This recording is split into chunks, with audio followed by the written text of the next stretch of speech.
Hello guys, welcome here. If you didn't get enough of us on Tuesday, we're back for some more. This time it's on the Tinkle Sports Talk side of things. So, man, a lot's happened in the Olympics between when we recorded and now. And of course, we're going to talk just a brief bit of it. We're going to talk a very brief bit of it coming up soon. Of course, big news out of the Olympics. This one was a bombshell, and I think it started on Tuesday out of the gymnastics world. So, this... Yeah, I think so. Yeah, we'll talk about it, of course, in a little bit here. Of course, coming up on the show today, we got Aaron Rodgers. He returned to training camp. He brought a new friend in with him. DeShaun Watson also reporting to camp. I don't really even say a new friend. An old face. Okay, he brought a friend with him. That's better. They allowed a +1 for him. Okay, is that better? Yes. Then of course some big trades in the NHL. We've also got some big deals that came out in the last few days. A big fight in Vegas. Wow, all I can say about that, and we'll talk about it in a bit. Of course, the aforementioned Olympic news. We've got one trade before the deadline. Of course, we'll recap the full deadline trades coming up next week. Because we're recording on Thursday, we don't have the full details on anything that happened MLB trade deadline-wise. And then, of course, we got Tinkle on this. But before we get going... we do have a program update coming up here, so of course, we will have an episode next week. I'll be in Watkins Glen while this is premiering on my birthday. So, I'll be here. We'll be here next Sunday. That's the plan. However, after that, we will be taking just a few weeks off. We think just with baseball and NASCAR being the only active sports and the rest is just talking training camp and free agency and drafts, that it's just too much off.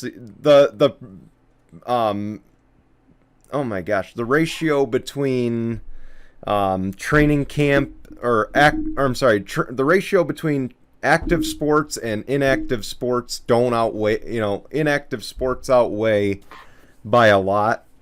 So that's kind of what factored into our decision. But of course, we will be active on social media in that month. And of course, you'll see us for 2 Saturdays. We'll be here for some fantasy football drafts. Oh, yeah. You'll hear a lot of smack talk, so get ready for that. Probably. So, of course, we're not going far away. We will be back. We'll have a Tinkle Sports Talk NFL kickoff show as well when we do return September 8th. That'll be a fun show because we're going to be making a lot of bold predictions and everything, really. That should be a really fun show. I'm definitely ready for that. That'll be Wednesday, September 8th at 7 p.m. Eastern. And then, of course, we will return that Sunday with our Sunday NFL picks and with all the latest news at that time. We'll be returning at our normal time slot. But again, follow us on Instagram, follow us on Facebook. We will have updates on there. Yes, I also will probably go live because very shortly, the next day after this podcast premieres, is a big, and I mean a big, one of the biggest I've seen in a while. For the NBA. One of the biggest free agencies I've seen in a while. Yeah, I would definitely probably agree with that. One of the bigger ones. So I will probably recap a lot of the free agency, or try to recap as much as I can. Yep. Even if it means it has to be earlier in the day, even if it means it has to be super late later at night. I will definitely, because I think it starts at 4 p.m. on Monday, if not midnight. He's the 7-Eleven. When this premieres. He is the 7-Eleven of Tinkle Sports. Okay, he's open 24/7, 365. He'll broadcast on Christmas Day at 2:30 in the morning. Who knows who would be up to watch that stream on the East Coast, but hey. Definitely not. No, I'm just playing around. But yeah, so we will have updates on there. Just thought we'd get that out of the way so that way next, 2 weeks from now, you're not like, oh shit, where are these guys? Why aren't they on? Or maybe, exactly. Or maybe if you don't like us, you're just sitting there and saying, thank God there's a Sunday without them. I don't know what your thoughts are there. But hey, we're not offended either way. Because we're just living rent-free in your head. Yes, so, of course. But with that, let's kick off some NFL news. Of course, the big news, Aaron Rodgers has reported to training camp. He held a press conference. And let's just say he didn't hold back. I wouldn't say it was a full-on rant. But he definitely made his opinions and his thoughts very clear instead of sugarcoating it, which I appreciate. And I'm sure everybody in the media does. But, Jason, I'll let you start this off. You're the Packers fan here. Oh, man. All right, so I don't know if a lot of you guys as the fans have saw his press conference, but I'll make it short and simple. He basically said, oh, well, the reason why I had to take some time off is because I had to let this franchise know that I wasn't happy that you guys let all these veteran players that I used to play with that helped us win the championship back in the day go.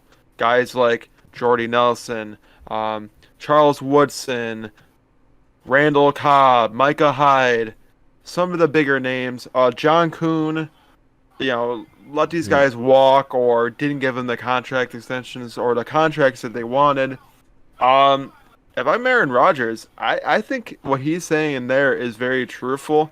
They let a lot of guys go, and when they had such a great culture around it and they had such a great team, then you're like, whoa, wait, why is this guy going here? Why is this guy going here? Why is most of the team that I grew up around and played with, why are they gone? And I get basically the bottom half of the league and had to basically work with new guys that have nothing, prepared for Green Bay football.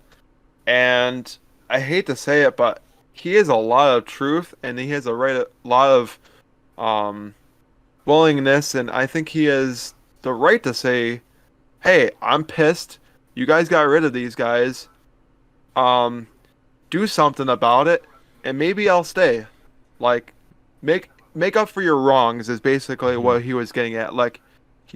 Make up for your wrongs, so then for the future we can make it right. I agree, but there is one thing that has to be understood here, is that there is a salary cap. Okay? As much as... I know. And don't get me wrong, I believe Rodgers is 100% right. But the one thing you got to factor is there's a salary cap. If a player is sitting there saying, I want $90 million over 6 years to stay with the franchise because I know I'm a valuable asset, and then you have another guy saying, well, I want 72 mil, eventually you're just going to run out of cap space to keep everybody, and you're going to run out of leeway to keep people happy. So, I mean, Rodgers got to understand it's a business. He's got to understand it's a business that's operating on a cap. It's not like baseball where it's a free-for-all. He's also right to say, here's the thing. He's, I want to say 3 MVPs he's won, right? 3 or 4? Yeah, I'm pretty sure he has. I think one in 2011, 2014, and then just recently. I believe it was 4, but yeah. Either way. Actually, you might be right. It might have been 4. I think it was probably 2011, 2014, 2018, and 2020, I think. Yeah, but regardless, don't quote me on that.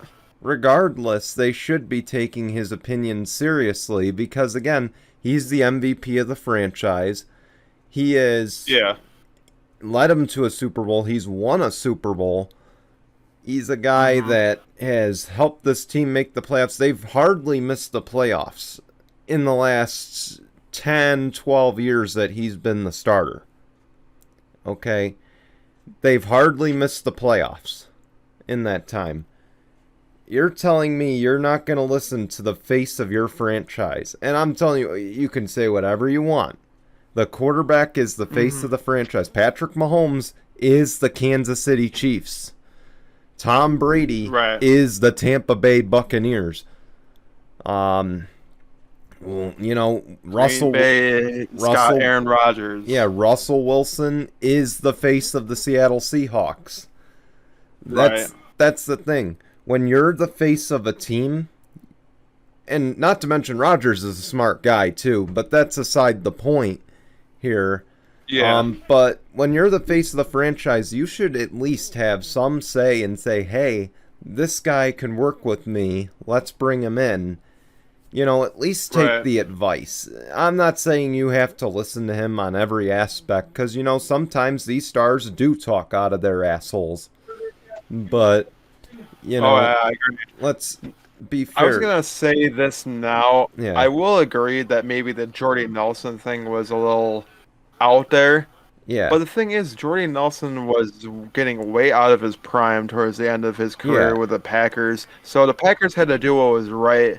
And hey, we're not getting any production out of Jordy. He's been hurt the last few years. Yeah. So let's send him elsewhere. Rodgers needs to understand that a lot of the guys that was around were getting out of their prime or were just not good anymore. So Packers have to do the right thing and prepare for the future. And if Rodgers can't accept it as a quarterback, then I don't think you should stay on a team that's just not willing to keep veterans around and go and build for the future. Yeah. I hate to say it, but Rodgers, you have to understand, that's how the NFL works. They're not going to just, okay, well, let's just keep all these veterans to make Aaron Rodgers happy. But, you know, as we tie into one thing, at least one veteran guy is coming back that Aaron Rodgers is probably more so happy about. But he's still kind of got stuff left in the tank. Randall Cobb, he was acquired for a 6th-round pick. But I think this is too little too late. I think his frustration has hit a boiling point over there. So, at this point, you know, you're not really appeasing him. You're more just simmering him down. And if Green Bay is sitting there saying, well, we're appeasing him by making this deal, he's going to be happy now, he's going to stay. You know, you clearly aren't thinking. I agree. And you know what? I hate to say this, but it would be something. It would really be something if Green Bay literally goes out there and be like, you know what? Aaron Rodgers, Devontae Adams, possibly the last year. It would be something if they literally go out there, win it all, only for them to be like, you know what? We want a ring, but you know what? We still want out. That would be freaking the biggest like shot in the foot ever. And honestly, in the NFL, nothing shocks me anymore. It really doesn't. No. What better way to go out and possibly your last year in Green Bay is to just be like, here, we gave you a ring. Guess what? You know, this is what happens when when we have a great team of veterans around us, and just kind of be like, mic drop type of thing. Yeah. Like, see, that'd be nothing but a slap in the face right there to the upper management there. And if there's any way to basically slap the face in the franchise, it would be to go out, win it all, and then say, no, we're not staying. We're going elsewhere because we know we can win we know we can win a ring elsewhere too. So, as far as this making Rodgers happy, I think we talked about it. It makes him sort of happy for now because he asked for this. He asked the franchise for this trade. But I think that they're willing, like we said, I think they're willing to do anything to win at this point.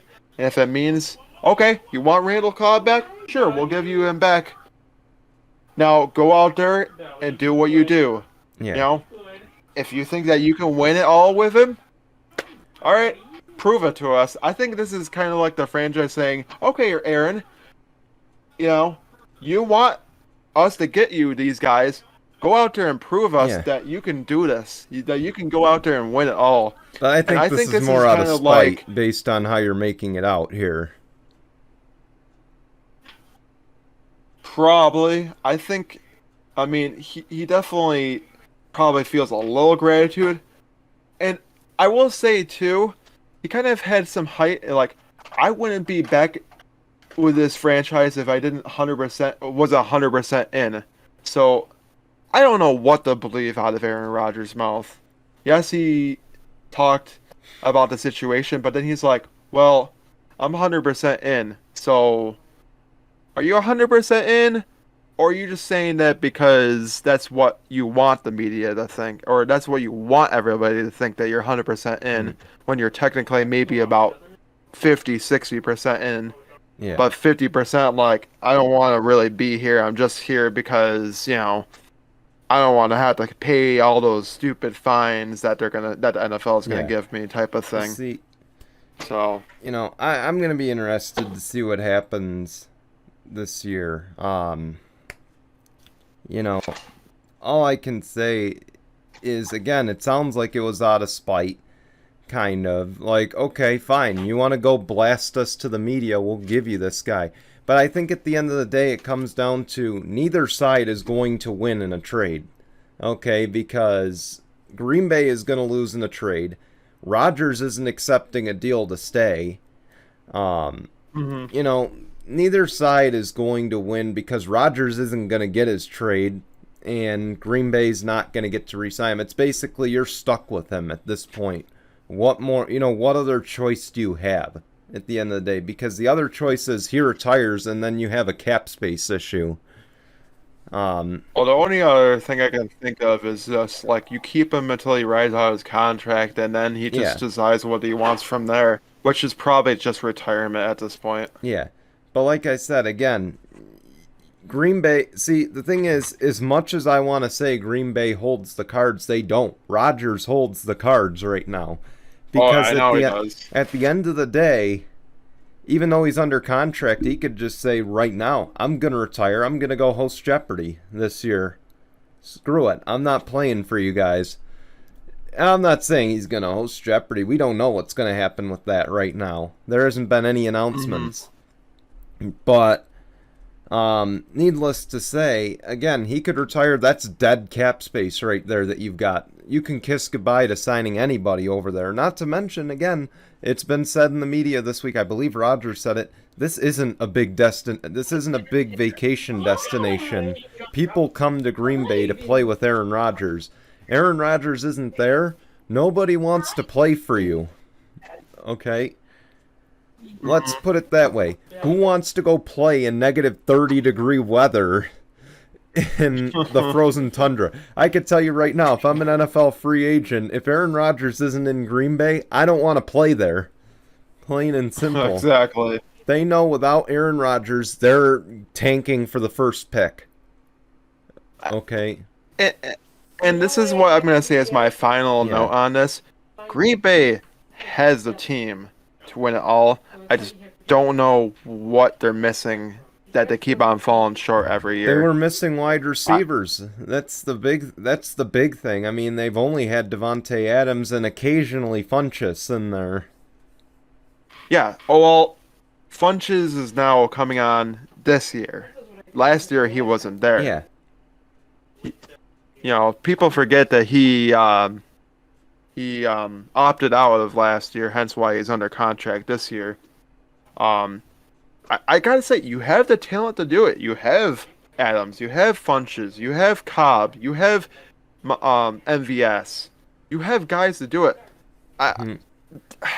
I hate to say it. I think at this point, I know he doesn't want to stay with the franchise any longer. I hate to say it. I think a Super Bowl or bust. And if they don't get Yeah. there, they just have to have a whole franchise organization overhaul at this Yeah. point. I said the same thing about the Chiefs when it was Alex Smith with a talented roster. I said if they didn't win, that Andy Reid was going to be the guy that should be canned because he had all the talent to get there. There comes a point where you have all this talent And if Mm-hmm. you can't take him there, I don't care what your reason is. You could say, oh, it was injuries. It was Tom Brady. It was Patrick Mahomes. At some point you're going to run out of excuses. I'm not saying Buffalo is going to be that team down the road No. by any stretch, but eventually, if it is in fact Buffalo that's in that situation down the stretch, eventually there's going to have to be a decision made because you got to sit down and you got to say, well, we've lost the last 3 years to Kansas City, or we've lost the last 3 years because of this. Something needs to change. Maybe it's the head coach. Maybe it's the roster. Maybe it's we can't win this way at the end of the day. So let's just overhaul it. I will say that maybe this year is also something for like the Bills to like. It's a kind of like a Super Bowl or bust type of I don't think it's season. there yet. But then again, I think they maybe have 1 or 2 more years before that gets to that point. But we shall see what happens. We'll Of course, talk about that the on season our hasn't kickoff started yet. show, obviously. Exactly. But let's Sorry, teaser. yeah, let's move forward here. DeShaun Watson, he's reported to camp now. Of course, not because he wanted to, because he didn't want to get fined in the classic Marshawn Lynch style. I'm just here so I don't get fined, bruh. But let's face it, more allegations also came out. There's a chance he gets suspended. It just sucks that they're allowing him to do this, but the NFL has literally stated, well, because we don't know anything, he's still able to participate in activities until we find more from the until Houston proven guilty. police. Very much. So, as far as teams willing to take a risk on him, let me just start out by saying that the Philadelphia Eagles are aggressively pursuing him, which I don't know why, because if you're so gung-ho on Jalen Hurts, why are you trading for Deshaun Watson? I mean, if you're... Unless he's going to be part of that deal. That's the only thing I can think of. He's for sure a part of that deal. I don't see any way around it. Why would you draft a guy in the first or second round expecting him to be your franchise guy and then trade for a franchise guy? That's what I don't get here. And not to mention now you have a rookie reading these headlines of, they're looking to aggressively pursue Deshaun Watson. Now you've got a rookie who's sitting there, and you can say, well, he's tuning it out. He's going to tune it out in camp. It's not going to be a big deal. Deep down in your head, as a 1-year pro, as a sophomore in the league, that gets to you. Yeah.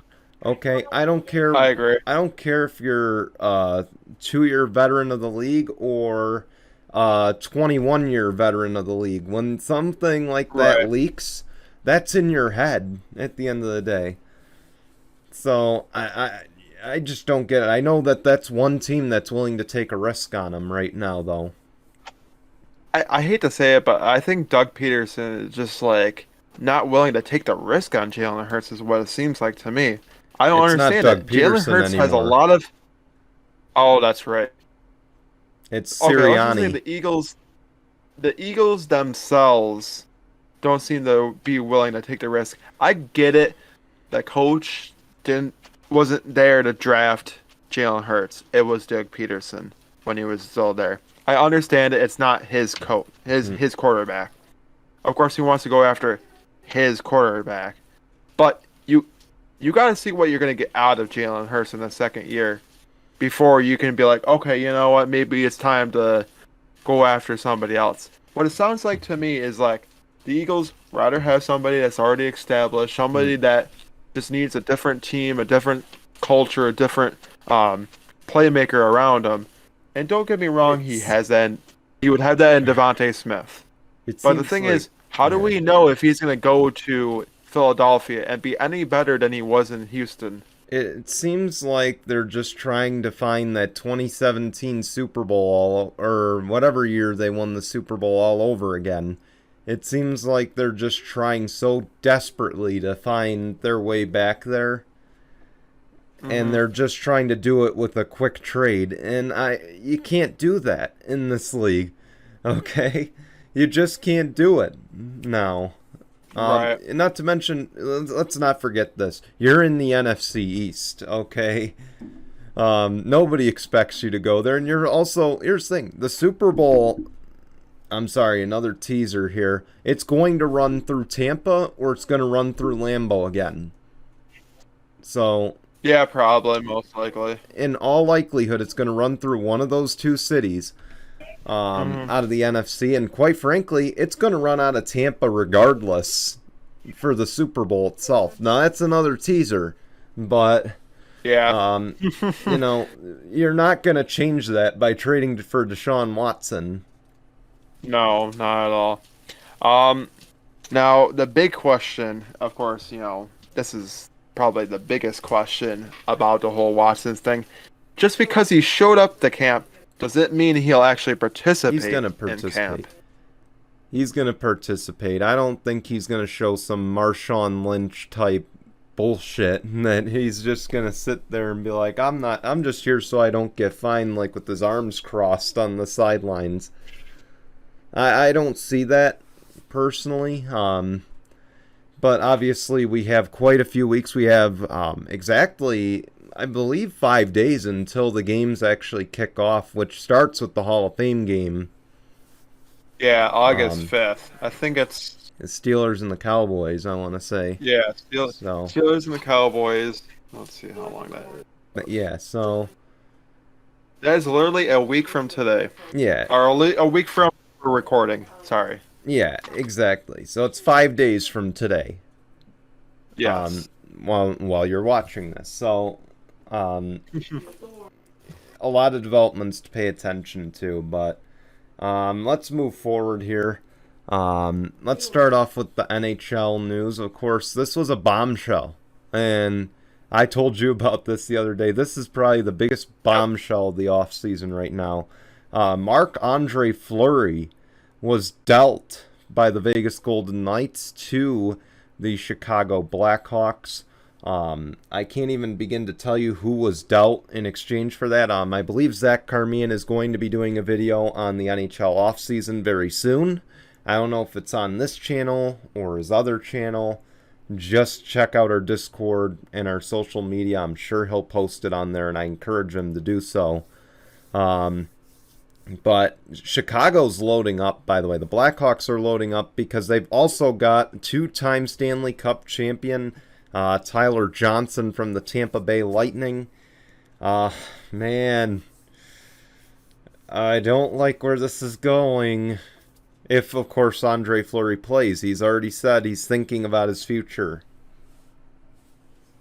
See, what it sounds like to me is the Chicago Blackhawks are very scared of what has happened in the past few years.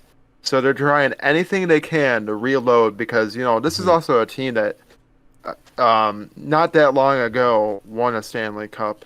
Yeah. So what it sounds like to me is they're trying as much as they can and aggressively trade for players to be relevant so then they can fight for a Stanley Cup again. And with players like that, it kind of sounds like they might be in that discussion maybe heading into next season. So I don't know. And I don't care how old Marc-Andre Fleury is, by the way. He is still one of the best goalies in the game. And he's always going to be regarded as such. This just didn't make any sense, to be honest. Like, for Vegas, that's your best goalie right there.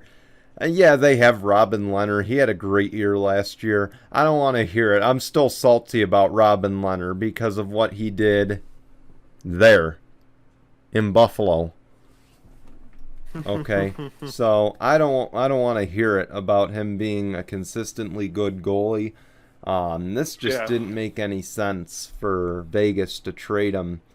And then, of course, for Tyler Johnson, we know Tampa's got to clean somewhat of the house out because they were $18 million over the cap last year.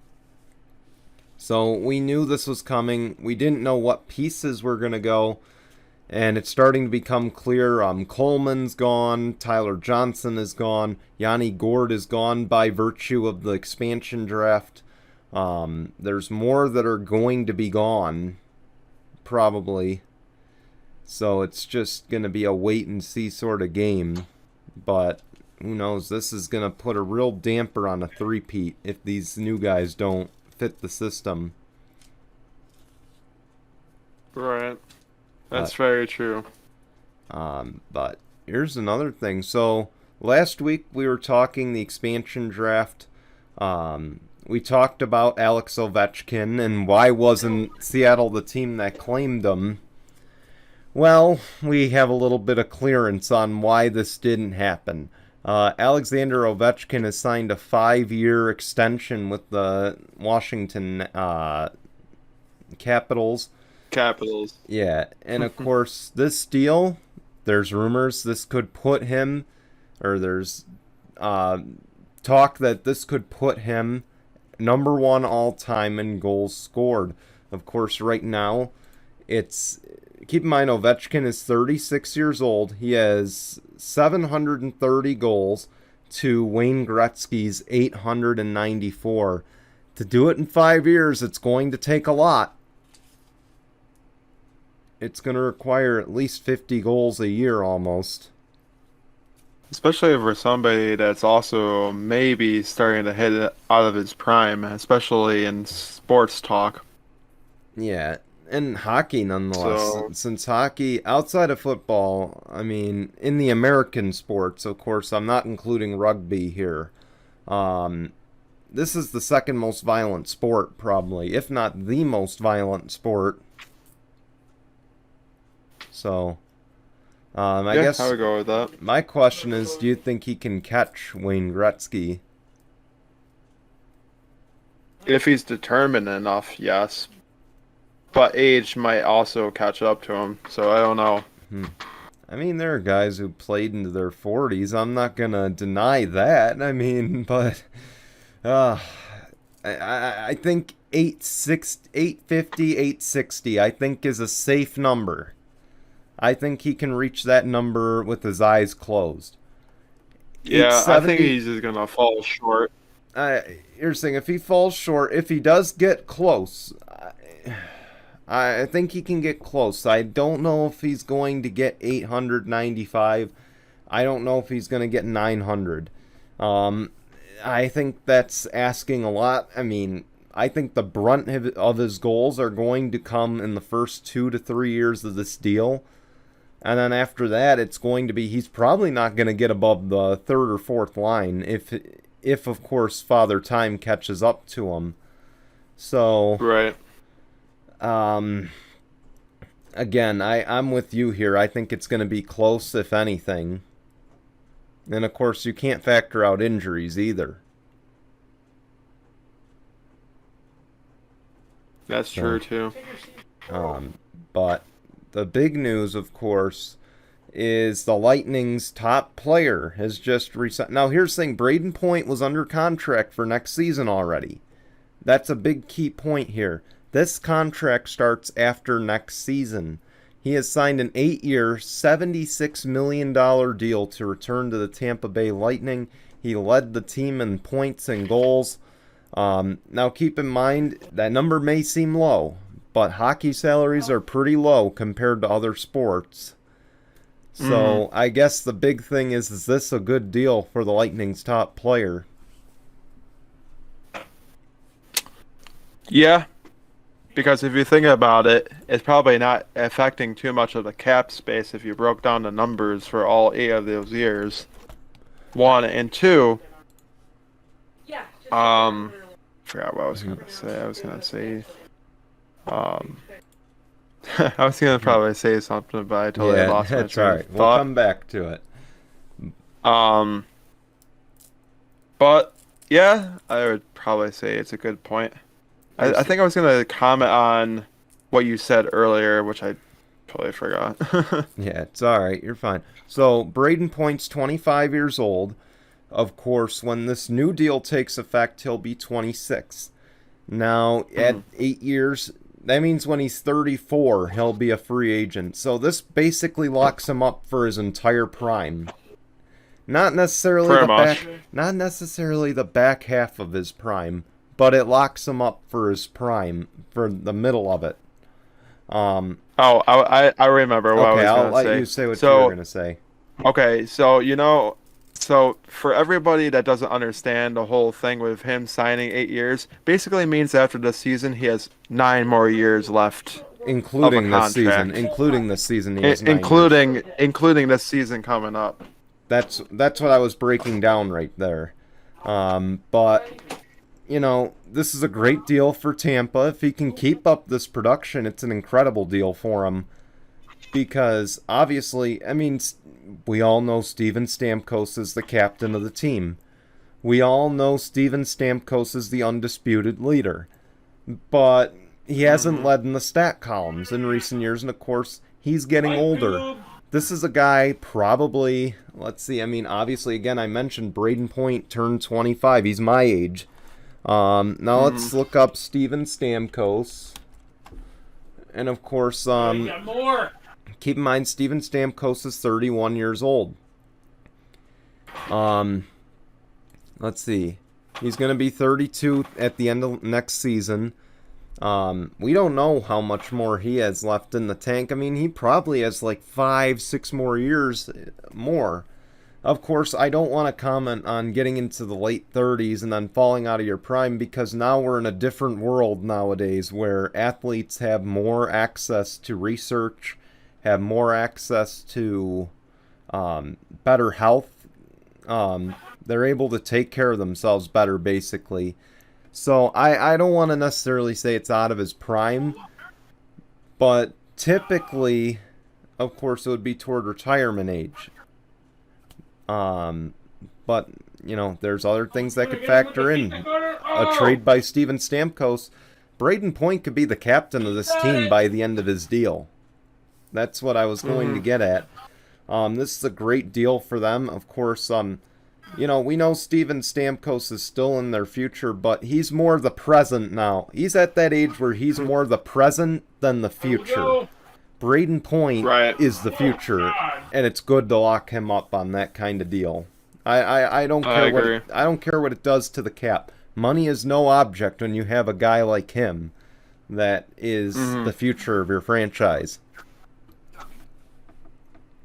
So yeah, I would definitely agree with that. I mean, it's always good to sign up or give the guy that has led you in points and goals and been one of your better players up under contract. But then also you look at it and be like, was it too soon? Also, like, should I have waited until maybe after this year to see what he's going to do, if he's going to have this kind of production, But you don't want to procrastinate a deal like that, because you procrastinate, now you got the player agitated. Now, of course, you got to rush to put together a deal. True. So I'm kind of glad this deal got done. But I want to continue on that whole thing where I said the face of the franchise, there's no money limit here.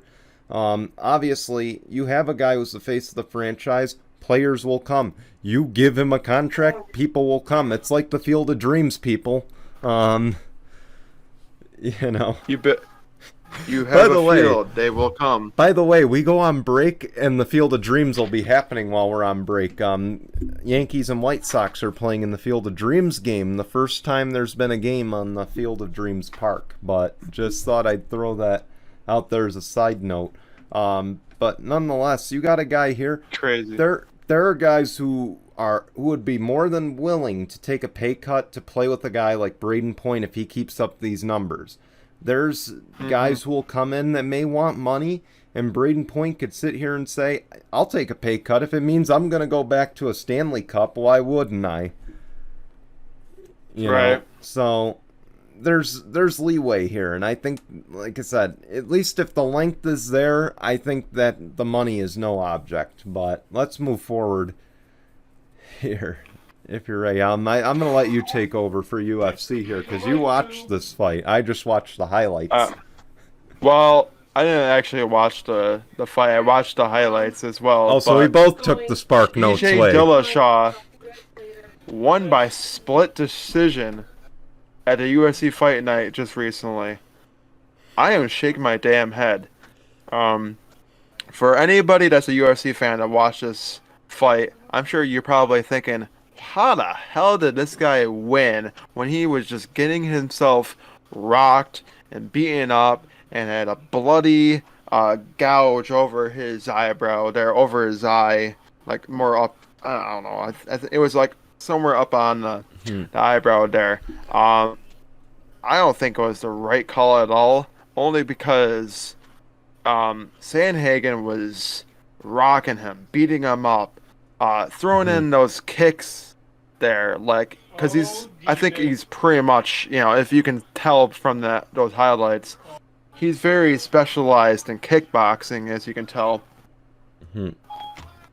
So I think, I really do think that it was the wrong move to go with Dillashaw in this. I gotta agree, kind of. Again, I don't know how UFC scores this when it's a scorer's decision. I don't know what factors go into it.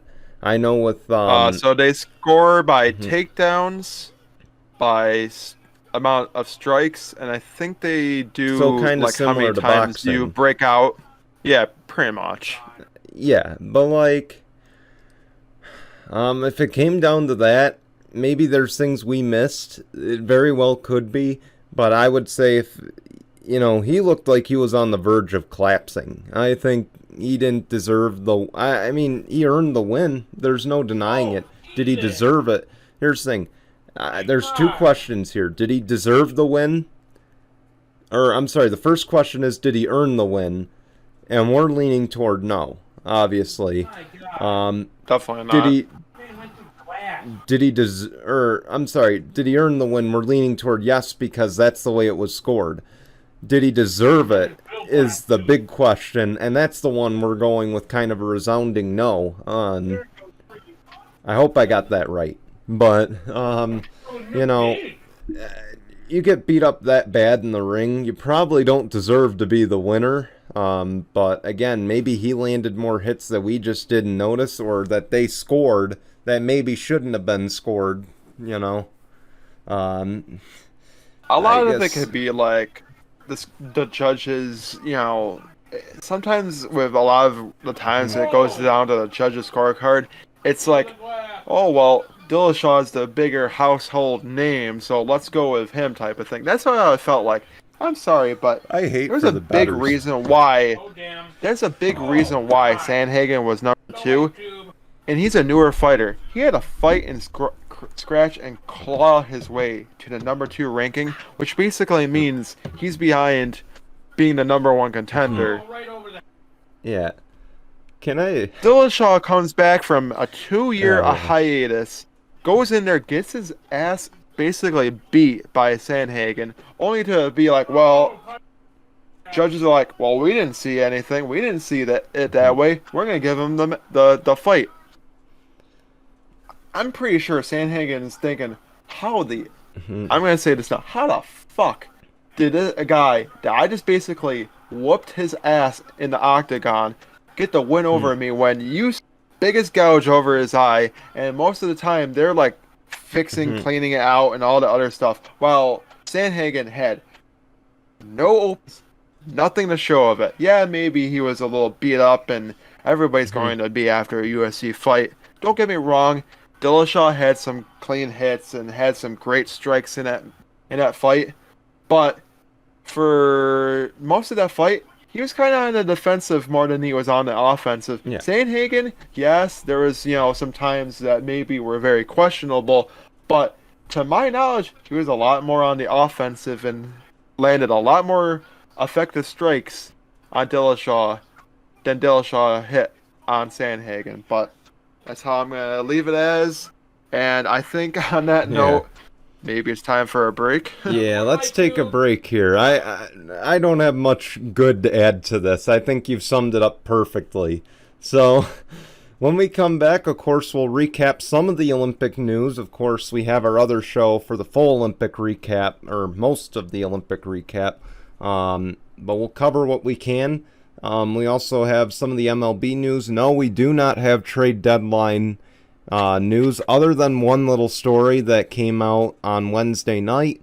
For the full trade deadline recap, we will do that next weekend. So just stay tuned. But in the meantime, let's get our anchor break out of the way, and we'll be back here on Tinkle Sports and Entertainment in just a moment. Welcome back. It's breakfast time here on Tinkle Sports and Entertainment. Or in Jason's case, it's dinner because we're recording in the afternoon. But no, it's snack time. He's probably doing exactly what you guys are doing while you're listening to us. Or if you're my boss, you're stacking yogurt or showing me how to work some of the runners. I don't know what we're doing, but hey, regardless, we're working something. But anyway, let's get on to the Olympic news here, and this is the big news of the Olympics so far. Simone Biles has dropped out of every event from the Olympics due to mental health concerns. Of course, she had a pretty bad, I believe one of the qualifiers she did really bad. She missed her jump by a few feet.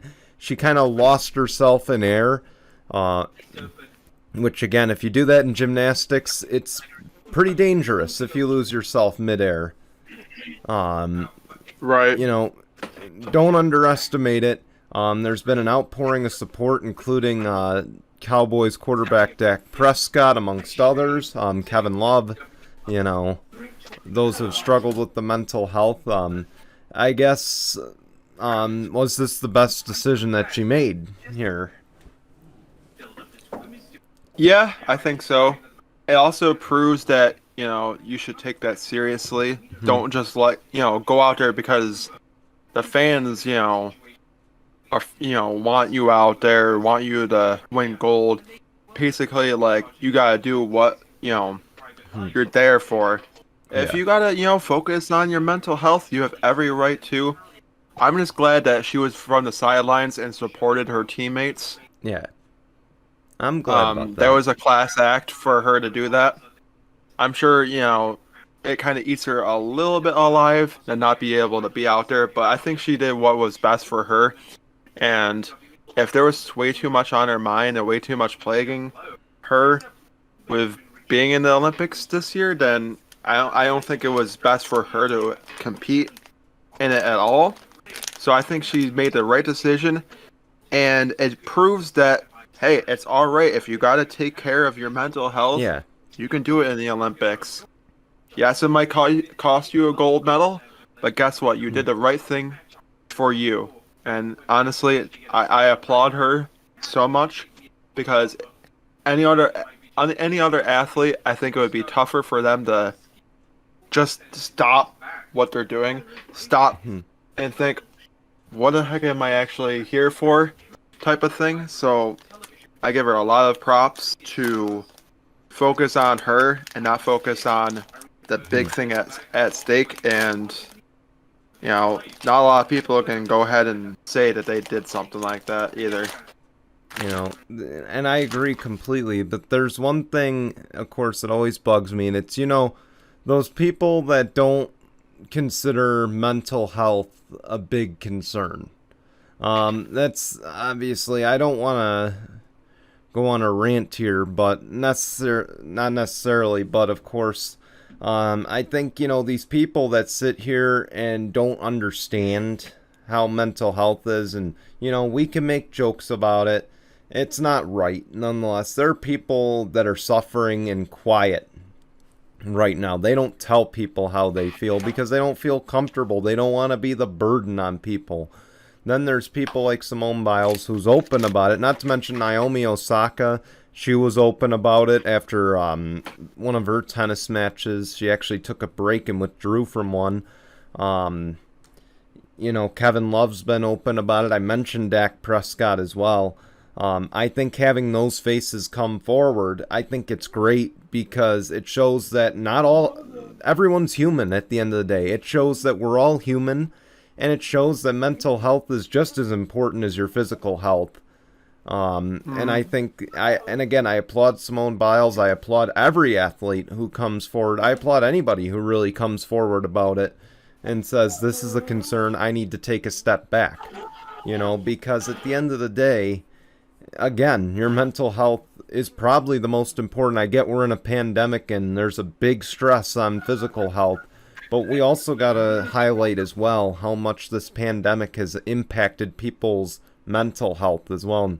Maybe it was something, I don't want to speculate, but of course, if we go back to Tuesday, I said, this Olympics is going to be tough on a lot of athletes, it's going to be tough on the families, and we're seeing that here.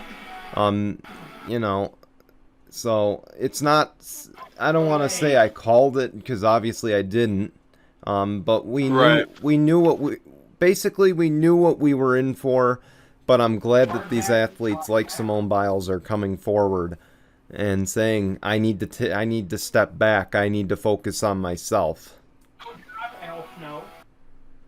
Right. I agree. Yeah, so moving forward, though, her teammate, and keep in mind, as Jason mentioned, she's been in the stands for her teammates' competitions. Her teammate Sunisa Lee has clinched the 5th straight gold medal for women's gymnastics in the all-around.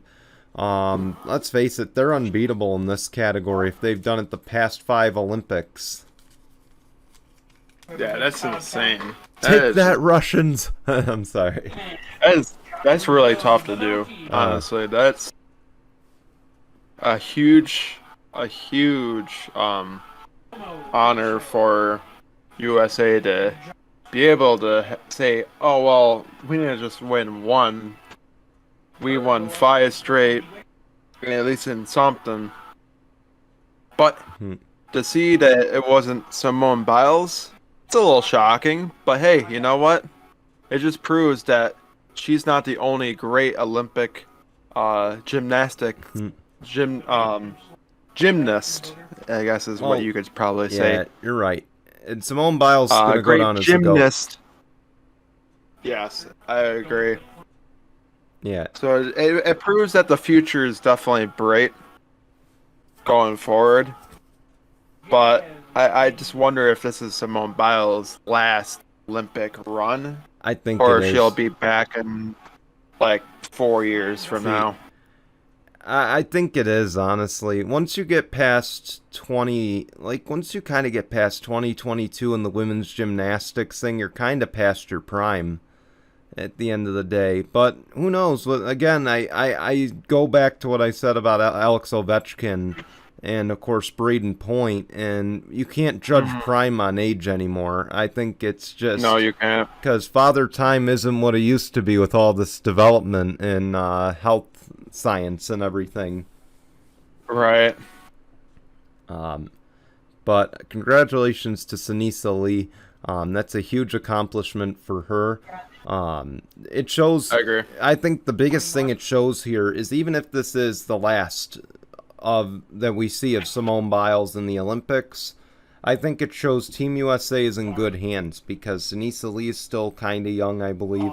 They've had a lot of young up-and-comers. We're in good hands when we come back to the 2024 Summer Olympics. So. Oh, yeah, I agree. You know what I would be totally cool with? Simone Biles being a gymnastics coach for the Olympics. Now, that would be great to see. Then again, in 4 years, she'll be 28 years old, so maybe she could have at least one more in her. She'll be 27. She'll be 27 at the next Olympics, I believe. Because she's currently 24. Oh, yeah. That's right, because technically this is kind of like that's the offset. Why I said... Now, I mean, there was this one competitor, though, in the women's gymnastics category. She didn't medal, she didn't qualify, but she was 44 years old, if I'm not mistaken. 44 or 47. But nonetheless, it's impressive. And I'm telling you, in women's gymnastics, I gotta applaud you. I'm telling you.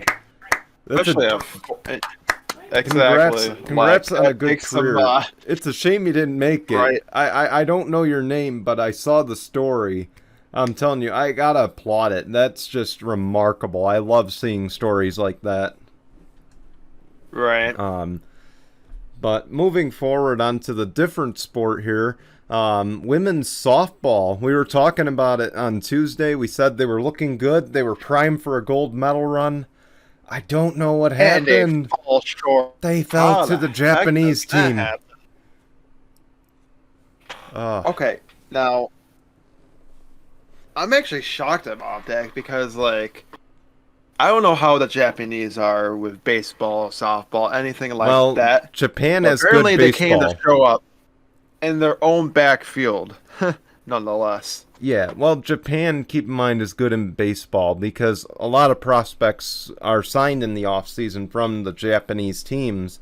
Right. So it's no surprise there that they won. But of course, let's go back to the '08 Olympics in Beijing. That's the last time softball was an Olympic sport, by the way.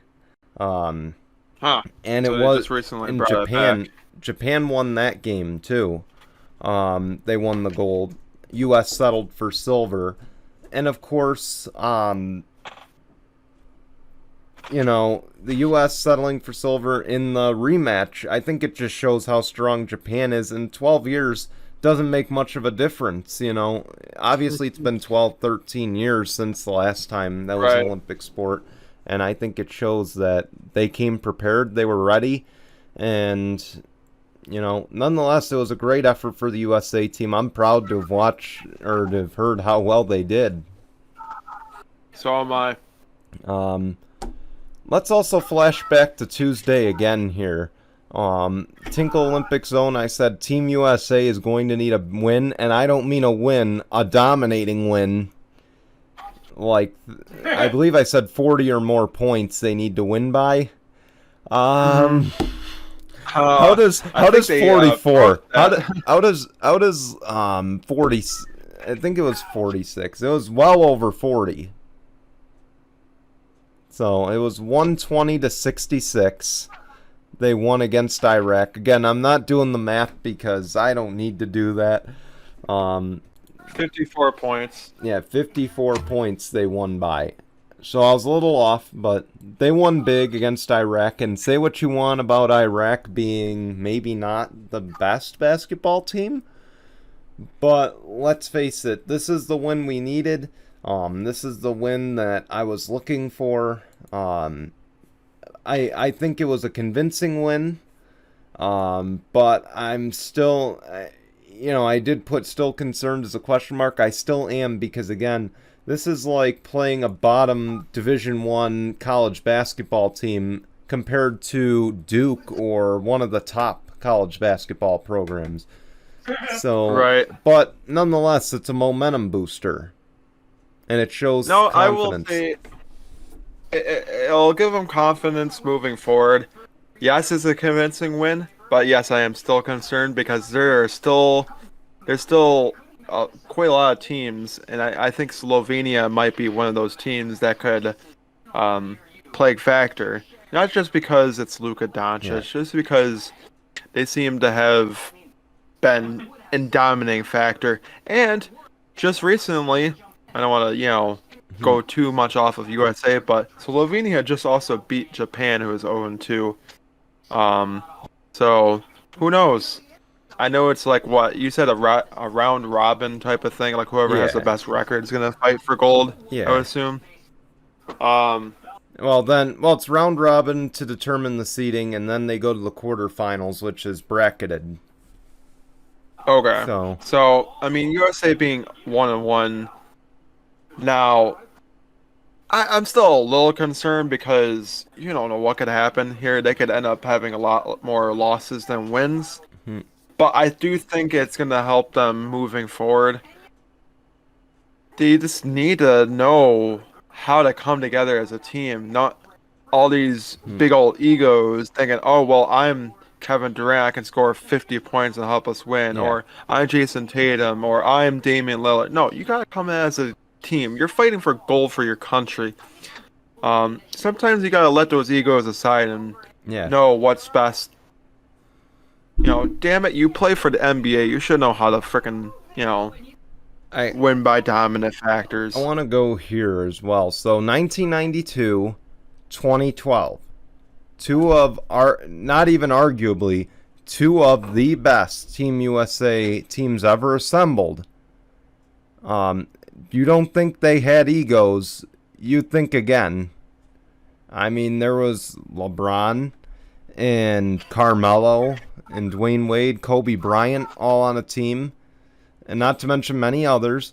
Then look at 1992. You had Michael Jordan, you had Charles Barkley, you had Larry Bird, Magic Johnson. You don't think there were egos there, but they put it aside, and they that's they what made I'm it getting work. at. The problem is and again, I can't stress this enough, how soft the NBA is right now compared to what it was 5, 10, 20, 30 years ago. I can't begin to stress that enough, how soft it is. I feel like these players need to find a way. The problem is the egos don't mesh well nowadays because... No. I don't want to say they're more sensitive now, but, And not to mention as well, I mean, let's look at who's on Team USA. A few guys that just came from the NBA Finals. It was a tough match. You got guys who are probably still salty and guys who are probably still riding high on their victories. So, that could factor in.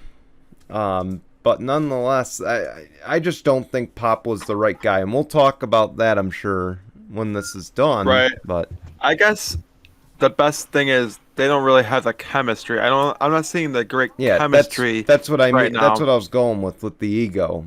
So thank you for actually clarifying that. I'm just like, the chemistry is just not there yet. Yeah, maybe they are starting to build it after that win. That's a good thing.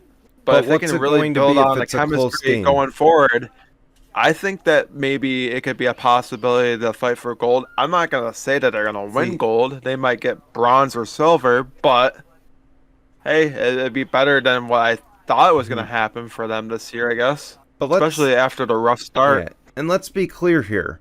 I can't stress this enough as well. Olympic basketball and FIBA basketball are two totally different things from what the NBA is. Totally different. Okay? We've got Popovich, who's probably one of the greatest NBA coaches of all time. And again, this isn't the NBA. What you do in the NBA not necessarily is going to work in Olympic competition and FIBA basketball here. Right. So that's just one thing I wanted to throw out there. But as far as who's going to take it, I think it's definitely Spain and Slovakia. They're going to be the two teams that everyone's going to have to go through to get to the gold medal. It's the first time I'm saying it's not the U.S. Yeah, I want to say gold, silver, and bronze are going to be between those three teams, to be honest. Yeah, so before we switch gears, by the way, I want to play a little game here. It's not on our thing. So I was watching Steve Kornacki the other day on the Today Show. He brought up a good point. So let me ask you something, because the women's team just won another gold medal. Who has more gold medals versus Emmys? Who has more? Team USA women's basketball with gold medals or Betty White with Emmys? I'm thinking Betty White with Emmys. You'd be wrong. Team USA has 10 gold medals. Betty White has about 5. Huh. So, just thought I'd throw that out there for the viewers. You got your little life lesson of the day here. But, let's move forward here now. After that kind of random trivia. But, hey, I thought it would be helpful. But, congratulations to the women's, by the way. Joey Gallo was acquired by the New York Yankees yesterday. By the way, should I note that after that trade, the Yankees are down 14-0 on Thursday to the Tampa Bay Rays? So they got Joey Gallo from the Texas Rangers in exchange for prospects. It's rumored that they're linked to Trevor Story as well. They're linked possibly to Chris Bryant, I'm sure, in some way. But is this the point in the year where the Yankees just think they still have a chance and they just are going to make any deal to try to win this division? Mind you, they're 8.5 games back. Like we talked about, they're going to probably be buying their team to be able to get into the playoffs at this point. And I think it is that time of the year again where the Yankees are like, well, we suck. What we can do? Oh, yeah, let's do what we always do. And basically make a bunch of trades for players that we know are going to make this team the way that we want it to be. Can they make a run at the division? I don't think so, but I think they're going to make a run for the playoffs. That's what I'm thinking. They're going to be borderline playoffs, mind you. Toronto is still tough in that division.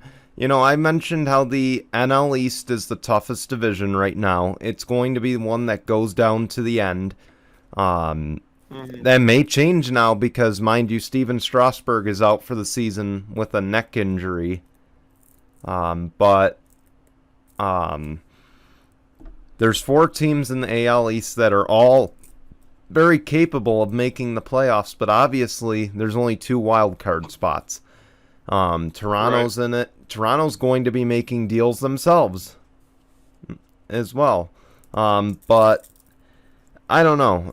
The Yankees do the same thing every year, and then you know what they're going to do is they're going to trade for Joey Gallo, and mind you, he's struck out a lot this year, but he's a great defenseman, which is something they need. If they're going to trade anybody, they're still not going to... They're going to either make it in on the wild card or they're not going to make it at all. That's what I was going to go with. Because I think it's either Tampa or Boston's division to lose right now. But, yeah, what I was going to say, though, is if they should trade anyone, it should be Aroldis Chapman. Because, let's face it, he has been horrendous this year as their closer. Right. I mean, they very well could. Who the heck knows? Yeah. See, I don't know what happened to Aroldis Chapman this year. He showed signs of life last year. He showed signs of life. And then it all fell apart. It just all fell apart right there at the end. But they got to figure out their bullpen before they figure out anything else. They got a hell of a good starters, but no bullpen. Of course, the trade deadline was Friday. There were more deals processed. We will recap them next Sunday. Not in great detail, but we'll definitely go over some of the trades that occurred. But let's move forward here. Let's go to Tinkle on this. And Jason, we determined this well in advance. Oh yeah, we did. So Michael Gallup. So Dak Prescott, Michael Gallup, they're trying to work on their connection in training camp right now. What lengths would you go? Let me ask you first before I explain what happened. What lengths would you go to catch a football if we were playing in a game? And I don't mean like backyard football. I mean like, say we were playing for money. What lengths would you go to catch the damn ball if I threw it? Probably dive head first into the ground with my hands out trying to grab the ball. I'd probably go that length. I don't think I'd ever do what Michael Gallup did. Oh, yeah. So Michael Gallup, he runs into the end zone. He grabs the ball. I think he lost track of where the fencing is because he jumped and he flipped over the fence and got hurt. Now, mind you, he was hurt. Now, normally I don't pick ones where people get hurt, but he came right back to practice afterwards. So it's fair game, okay? You come back to practice after a minor injury, you're fair game for Tinkle on this week. For that, Michael Gallup, first off, before we say it, 1, mind your surroundings, and number 2, Tinkle on this. Yes, Tinkle on this. And first off, and probably third, was it worth trying to get the ball if you knew that the fence was that close? In a training camp, nonetheless. Come on now. Training camp is when you learn from your mistakes and fix them for the regular season, not Oh, well, let me go after the ball and also risk possibly getting a very major injury. Like, come on now, Michael Gallup. Tinkle on that for that. Yeah. Tinkle on this. It's not written down, but I do have a nice consolation one. You're not going to like it. So Wisconsin Beer Company, or Wisconsin Bar, the bartender changed the name on one of the beers. It is now labeled Crybaby 12 in honor of Aaron Rodgers. So for any of you Aaron Rodgers haters, you're welcome. But you know, my question is, are you sure you got the right 12? Because I think that Crybaby 12 is the one you're looking at in Tampa Bay. I will agree. So, but I will agree, but yeah, I won't say Tinkle on this because that's the runner-up for the week. But anyway, here's the part where we say thanks for watching. Again, we have a new fantasy football league. I can't stress enough. There's only 3 of us in there. Come on, help us out, people. We need 5 more teams. That's all we need. Why are we not getting people to join? Man. 5 more teams. That's all we need. Hey, we don't want to dominate by, standing fashion. We want some competition. If we don't get teams soon, it's going to get canceled. You don't want to have us cancel it now, do you? You don't want us canceled in general, do you? Yeah. So help out this channel and help out our fantasy football it's team. Not on here. I was going to point down at the Discord logo. There's no Discord logo. So, but join our Discord. That's how you get an invite. Or if you happen to know us and you have us on Instagram, not the Tinkle one, but our personal ones or Facebook, message us. Ask us to join. We'll send you a link. It's not a huge deal. But come on, help us out. It's a fun league. It's going to be a fun league. You'll want to be a part of it. So, then of course, the other big announcement, of course, we are acquiring Gaming Collaboration Network. It'll now be Tinkle Group Gaming. We will have some live streams coming soon. I don't know what yet. I don't know when yet, so don't ask that. All I can say is soon. But it's still coming up in the plans. Yeah, so definitely stay tuned. Yeah, the Twitch link will be in the description. I've been thinking of some stuff like I don't know, Madden or NBA wise. I mean, who wouldn't want to see the worst franchise become the best franchise, especially with cast space on? Yeah. Hey, he's joining us over there. Zach's going to be joining us on Tinkle Gaming, I'm sure. And then you got me, and maybe some other streamers. Who knows? But we're going to have a blast over there. And again, just a reminder, we have a show next week. After that, we're done until September 9th. So just wanted to remind you, because of course it's been well over an hour. You know, you might have forgotten that aspect. So we'll see you next week for our final show until September. Until then, well, actually we'll see you Tuesday as well. So until then, goodbye everyone.